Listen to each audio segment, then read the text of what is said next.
দেখা যাচ্ছে দুইটা শব্দ আছে আরবিতে, আজাবা আর ইস্তেজাবা। আজাবা আর ইস্তেজাবা। আজাবা দিয়ে বোঝায় যেটা সাথে সাথে হবে। যখন আপনি কোনো দেরি করা ছাড়াই কাউকে জবাব দেন সেটাকে বলা হয় ইজাবা। আর যখন আপনি সময় নিয়ে জবাব দেন সেটাকে বলা হয় ইস্তেজাবা। আল্লাহ বলছেন উজিবু, এর মানে উনি কিভাবে দোয়ার উত্তর দেন? সাথে সাথে, কারণ উনি সবসময় কাছে। কেউ কেউ দোয়া করে আর বলে কখন আল্লাহ জবাব দিবেন, কখন আল্লাহ সাহায্য আসবে, আমি অসুস্থ, কখন আল্লাহ আমাকে সুস্থ করবেন, আমি চাকরি পাচ্ছি না, কখন আল্লাহ চাকরি দিবেন, আমার বিয়ে হচ্ছে না, কখন আল্লাহ আমার বিয়ে দিবেন, আমার মা একের পর এক বিয়ের প্রস্তাব নাকচ করছেন, কখন আল্লাহ তার অন্তরটা পরিবর্তন করবেন, এর নাক লম্বা, তার চোখ বেশি ছড়ানো, এ জানে না কিভাবে ঠিকমতো চা বানাতে হয়, এসব করে আমার বিয়ে হচ্ছে না, আমার মা সব নষ্ট করে দিচ্ছে, ইয়া আল্লাহ কেন আমার মা এরকম। আর আল্লাহ কি বলছেন? তিনি কখন সেটার জবাব দিবেন? সাথে সাথে। ও আরেকটা কথা, এগুলো সব রমজানের আয়াত, তাই না? তাই আপনি যদি সত্যি সত্যি চান আল্লাহ সাথে সাথে আপনার দুয়ার জবাব দিবেন রমজানে, আর আপনি যদি চান যে আল্লাহ আপনার কাছে আসবেন, তাহলে আগে নিজে আল্লাহর কাছাকাছি হন, বেশি বেশি কোরআন পড়ুন আর তারপর দোয়া করুন। কোরআন পড়ুন আর দোয়া করুন। রমজানে আপনার এরকমটাই করা উচিত। যখন আপনি বেশি বেশি দোয়া করা শুরু করবেন, তখন রমজান মাসটা উপভোগ করা শুরু করবেন। রমজানের আনন্দটাই হচ্ছে দোয়ার মাঝে। অর্থাৎ উনি বলছেন উজিবু, আমি জবাব, তারপর উনি বলছেন দাওয়াতা দাই। কি শক্তিশালী শব্দ চয়ন।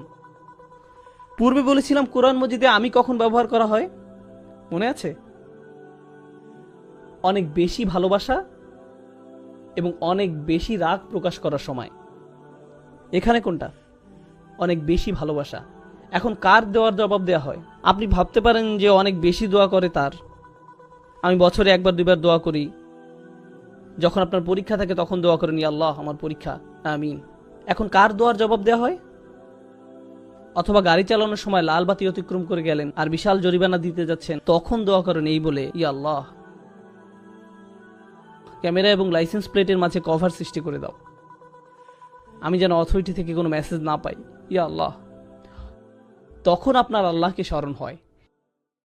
কেউ যদি অনেকবার দোয়া করে তাহলে দোয়া শব্দটি ব্যবহার হয়, কিন্তু কেউ যদি শুধু একবার দোয়া করে সেটা প্রকাশ করতে ব্যবহার করা হয় দাওয়াতুন। দাওয়াত শব্দটি শেষে তা মারবুতা নির্দেশ করে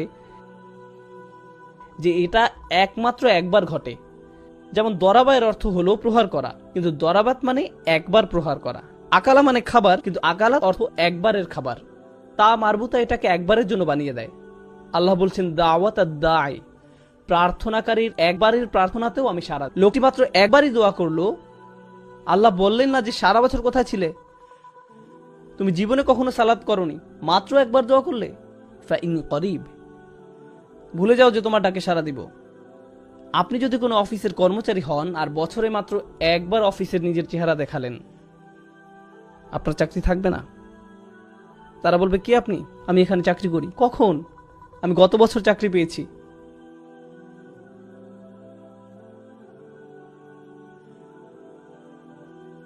বস কি বলবে? হ্যাঁ শিওর, হ্যাঁ এক্ষুনি আপনি শুরু করতে পারেন, আপনার জন্য একটা প্রমোশনের ব্যবস্থা করে দিই।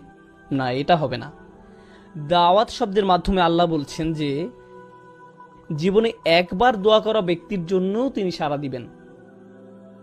নিজেকে এটা বলে বোঝাবেন না যে আমার তো দাড়ি নেই, নিজেকে এটা বলে বোঝাবেন না যে আমার তো দাড়ি নেই, আল্লাহ আমার ডাকে সাড়া দিবেন না। কেবল গোফ রয়েছে, আল্লাহ আমার দোয়া কবুল করবেন না। রমজানে মুভি দেখতে পারবো না, তাই আগে থেকে 3টা মুভি দেখে ফেলেছি, এখন আমি দোয়া করব, আল্লাহ তারপরও সাড়া দিবেন আপনার ডাকে। এটা শুনে আবার কেউ মুভি দেখতে যাবেন না। কখনো মনে করবেন না যে আল্লাহ আপনার দোয়ায় সাড়া দিবেন না। এবার আপনি বলতে পারেন আচ্ছা লোকটি একটি দোয়াই করেছে, কিন্তু হতে পারে যে সে একজন খুব ভালো মানুষ, হতে পারে যে সে একজন সালেহ, একজন মুমিন, হতে পারে তার অনেক তাকওয়া আছে কিংবা তার ইলম বেশি, এও হতে পারে যে সে তওবা করেছে। উজিবুদ দাওয়াত দাই, আমি তার আহ্বানে সাড়া দেই যে তওবা করে। আল্লাহ তা বলেননি, তিনি বলেছেন আমি সেই মানুষটিকে সাড়া দেই, দাওয়া তার একটি দোয়াতেই সাড়া দেই। আর দা, যে ডেকেছে। এই মানুষটির উদাহরণ কিরূপ? সে কি করেছে? সে ডেকেছে। অন্য কথায় আল্লাহ কি তার কাছ থেকে অন্য কোনো গুণ আশা করেছেন? তিনি কি বলেছেন দাওয়াতুল মুসাল্লি, দাওয়াতুল মুত্তাকি, দাওয়াতুল মুমিন? না, তিনি বলেননি যে আপনার তাকওয়া থাকতে হবে, আপনার ঈমান থাকতে হবে, বলেননি আপনার ইলম থাকতে হবে। এই দোয়ায় বলেননি। কেন? কারণ আল্লাহ এখানে সেই সব মানুষের সাথে কথা বলছেন যারা আল্লাহ থেকে বহু দূরে চলে গেছে, এবং তিনি প্রথমেই তাদের বলছেন যে দেখো আমি কাছেই আছি। এরপর তিনি তাদের বলেন, দেখো আমি জানি এই একটি দোয়া ছাড়া তোমাদের কাছে এই মুহূর্তে আর কিছুই নেই। ঠিক আছে, দাও আমাকে এই একটি দোয়াই দাও। যদিও তুমি একজন দায়ী, শুধুই একজন আহ্বানকারী, তোমার জন্য আমার কাছে আর কোনো বিবরণ নেই। আমি তোমাকে এখনো পর্যন্ত একজন সালেহ ডাকতে পারি না, মুসলিম ডাকতে পারি না, মুমিন ডাকতে পারি না, আমি তোমাকে কিছুই ডাকতে পারি না। আমি শুধু তোমাকে ডেকেছি একজন দায়ী হিসাবে, একজন আহ্বানকারী। সুবহানাল্লাহ, সেটি কোনো যোগ্যতাই নয়। আরও আগানোর আগে বলে রাখি, আমি বলেছিলাম কখনো একজন বসের 500 জন কর্মচারী থাকে, সে কি তাদের সকলের নাম জানে? না, বিশেষ করে সেই কর্মচারীকে যে তাকে পুরো জীবনে মাত্র একটি ইমেইল করেছে। একটি ইমেইল কিভাবে সে তাকে মনে রাখবে?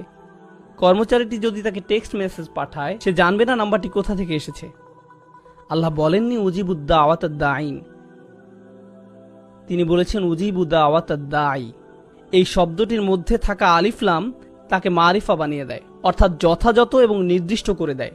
অন্যভাবে বলা যায়, যে কেউ আল্লাহকে ডাকে, আল্লাহ বলেন না যে কোনো একজন শুধুই ডেকেছে, তিনি বলেন সেই জন আমাকে ডেকেছে, সেই নির্দিষ্ট মানুষটি। আপনি আল্লাহর কাছে নির্দিষ্ট, তিনি আপনাকে বিশেষভাবে ব্যক্তিগতভাবে চিনেন। কোনো ডাক্তার আপনার নাম মনে রাখতে পারবে না যদি তাকে দিনে 100টা রোগী দেখতে হয়। সে এভাবে বলে চেষ্টা করবে, মুহাম্মদ কেমন আছো, চলে এসো। সবাই মুহাম্মদ, অন্তত সম্ভাবনা তো আছে। সে আপনাকে নামে চিনতে পারবে না। আপনি জানেন আমি মানুষের সাথে মিশি, আল্লাহ আমি তাদের সাথে মিশি। তখন আমি বলটা মরেছিলাম, একজন বয়স্ক ব্যক্তি আমার কাছে এলেন, বললেন, বেটা কেমন আছো? আমার মনে পড়ে তুমি খুব ছোট ছিলে, তখন মসজিদের ভিতর ছোটাছুটি করতে। আমি তখন মনে মনে ভাবছি, হায় আমি তো টেক্সাসে থেকে। কিন্তু মুখে বললাম, জি আমার মনে আছে। আমি কথা চালিয়ে গেলাম। আল্লাহ আজ্জা ওয়া জাল্লা নির্দিষ্ট রূপ পর্যন্ত চিনেন। আপনি হয়তো বলবেন, কোম্পানির সিইও কিভাবে আমার নাম জানবে? আমি তো শুধুই একজন নিরাপত্তা কর্মী।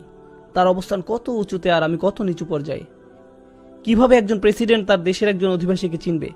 কিভাবে এটি সম্ভব? আপনারা সবাই যদি আমার কাছে এসে নিজেদের নাম বলেন, আমার কি মনে থাকবে? আমি জানি না, সত্যি আমি জানি না। কারো কাছে যদি আমার ফোন নাম্বার থাকে, প্লিজ কেউ ফোন নাম্বার নেবেন না, কিন্তু যদি থেকে থাকে, যদি আমাকে একটা SMS পাঠান আর আমার কাছে নাম্বারটি সেভ করা নেই, আমি কি জানবো এটা কে পাঠিয়েছে? আমি জানবো না কে পাঠিয়েছে। যখন আপনি আল্লাহকে ডাকেন, আল্লাহ বিশেষভাবে আপনাকে জানেন এবং তিনি তৎক্ষণাৎ আপনাকে সাড়া দিতে চান। তিনি আপনার সাথে তখনই নতুন সম্পর্ক শুরু করতে চান। গতকাল যা হয়েছে তা হয়ে গেছে, আজ থেকে শুরু করুন। আপনি আজই মুসলিম হয়ে উঠুন, আজ থেকেই আল্লাহকে ডাকতে থাকুন। উজিবু দাওয়াতাদ-দাঈ। এবার যে প্রশ্নটি আপনাদের আগে করেছিলাম, যে সমস্যাটি আপনাদের দিয়েছিলাম, সেটা ছিল যে ধরুন আপনি একজন গুরুত্বপূর্ণ মানুষের সাথে দেখা করতে চান, সেটি কার শিডিউল হবে, আপনার নাকি গুরুত্বপূর্ণ ব্যক্তির? গুরুত্বপূর্ণ ব্যক্তিটির। শিক্ষামন্ত্রীর সাথে দেখা করতে চাইলে আপনি তার মন্ত্রণালয়ে হেঁটে গিয়ে তাকে বলবেন না, হেই চলুন আপনার সাথে আমার 1 মিনিট কথা আছে। আমি ডিসিতে গিয়ে বলবো না যে ওবামার সাথে আমার পিৎজার স্লাইস খাওয়া প্রয়োজন। আপনি এমনি এমনি প্রেসিডেন্টের কাছে যেতে পারবেন না। আপনি যদি একজন কর্মচারী হন, যেমন কেউ যদি আগে মাইক্রোসফটে কাজ করত যখন বিল গেটস ছিল, আপনি বলবেন, হেই বিল আমার সাথে পিৎজা খাবে? আপনি সেটা করবেন না, আপনার জন্য তার সময় নেই। আল্লাহকে ডাকার ভালো সময় কোনটি? মানুষ বলে কোন সময়টি আল্লাহর কাছে দোয়া করার জন্য উত্তম, মানুষ তাই বলে। আর অবশ্যই আমরা রমজান নিয়ে কথা বলছি। তিনি কি বলেন এই ব্যাপারে? তিনি বলেন উজিবু দাওয়াতাদ দাঈ ইজা, যে কোনো সময়, যে কোনো সময়, দাআনি যখনই সে ডেকেছে, যখনই তুমি আমাকে ডাকবে তখনই আমি তোমাকে সাড়া দিব। সকালে ডাকো আমি সাড়া দিব, বিকেলে ডাকো আমি সাড়া দিব, ঘুমোতে যাওয়ার আগে ডাকো আমি সাড়া দিব। সুবহানাল্লাহ, এটি সম্পূর্ণ আয়াত নয়, এটি আয়াতের প্রথম অংশ। আমি তোমাকে সাড়া দিব যখনই তুমি আমাকে ডাকবে, এটি আল্লাহর আহ্বান। এটা কিভাবে হয় যে আমরা এই আহ্বানকে উপেক্ষা করে যাই? কিভাবে একজন মানুষ আল্লাহর বাণী শুনে দোয়া না করে থাকতে পারে? আমি বুঝতে পারি না। তারপর তিনি বলেন, এতক্ষণে আমি তোমাকে আহ্বান করলাম, আমার আহ্বান হলো আমি তোমার কাছেই আছি, আমি যে কোনো সময় তোমার ডাক শুনতে প্রস্তুত। যদিও তুমি একবার দোয়া করো, তারপরও আমি তোমার কথা শুনব। দোয়া ছাড়া তোমার আর কোনো ইসলামিক গুণ না থাকলেও আমি তা শুনব। তবে তোমার কি করা উচিত? আল্লাহ আপনার জন্য এত সব করছেন, আপনি তার জন্য কি করবেন? তিনি বলেন ফালিয়াস্তাজিবু লি, আগে দুইটা শব্দের কথা বলেছিলাম, আজাবা আর ইস্তেজাবা। ইস্তেজাবা মানে হলো উত্তর দেওয়ার চেষ্টা করা। কেউ আমাকে বললো, ভাই আপনার সাথে লাঞ্চ করতে চাই, আমি বলবো আমি সময় বের করতে চেষ্টা করব। আমি জানি না আমি এটা পারবো কিনা। চেষ্টা করার মানে আপনি সফল হতেও পারেন, আবার ব্যর্থও হতে পারেন। আল্লাহ বলেন ফালিয়াস্তাজিবু লি, তাদের অন্তত আমাকে সাড়া দেওয়ার চেষ্টা করা উচিত। তোমরা আমার কাছে কিছু জিনিস চাইছো, আল্লাহ বলেন তোমরা আমার কাছে ভালো চাকরি চাইছো, স্বাস্থ্য কামনা করছো, তোমাদের সন্তানদের নিরাপদে রাখতে বলছো, তোমাদের বাবা মায়ের জন্য আমার কাছে চাইছো, একটা বাড়ি চাইছো, তোমরা আমার কাছে সব কিছু চাইছো। আমিও তোমাদের কাছে কিছু আশা করছি। আমার চাওয়া বিষয়গুলোর ব্যাপারে তোমরা কি করবে? ফালিয়াস্তাজিবু লি, তাদের উচিত আমার ডাকে সাড়া দেয়া, তাদের উচিত আমাকে সাড়া দেয়া। এখন ব্যাপারটি হলো ফাতিহায়, সূরাতুল ফাতিহা, আমরা আল্লাহর কাছে কি চাই কেউ জানেন? আমরা চাই পথ প্রদর্শন, কিন্তু আল্লাহ আমাদের কাছে কি চান? ইবাদাহ। ইয়াকা নাবুদু ওয়া ইয়াকা নাস্তাইন। নাস্তাইন মানে আমরা সাহায্য চাই, কিন্তু আল্লাহর কাছে কিছু চাইবার আগে আমরা তার জন্য কি করব। আমরা তার জন্য কি করব? ইয়াকা নাবুদ, তিনি আমাদের জন্য কি করবেন? ইস্তিআনা, তিনি আমাদের সাহায্য করবেন। তাহলে আপনি আল্লাহর জন্য কি করবেন সেটা প্রথমে আসা উচিত, আর দ্বিতীয়ত আসবে আপনি নিজের জন্য যা চান। কিন্তু রমজানের এই আয়াতগুলোতে তিনি বলেন আমি তোমাকে সাড়া দিব যখনই তুমি আমাকে ডাকবে।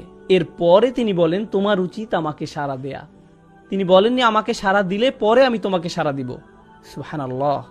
এমনকি তিনি নিজেকে দ্বিতীয় পজিশনে রেখেছেন, এবং এই আয়াতে প্রথমে রেখেছেন আপনাকে আর আমাকে, তিনি নিজেকে রেখেছেন দ্বিতীয় পজিশনে। ফালিয়াস্তাজিবু লি, তাদের উচিত আমার প্রতি সাড়া দেয়া, খাঁটে ঈমান আনা, আমাকে প্রকৃত রূপে বিশ্বাস করা তাদের উচিত। লাআল্লাহুম ইয়ারশুদুন, যাতে তারা সরল পথে পরিচালিত হতে পারে, তারা যেন নিজেদের বদলে নিতে পারে। সুবহানাল্লাহ। রমজানের এই কিছু আয়াত আপনাকে পরিবর্তন করে দিতে পারে, রমজান সম্পর্কে আপনার দৃষ্টিভঙ্গি সম্পূর্ণ বদলে দিতে পারে।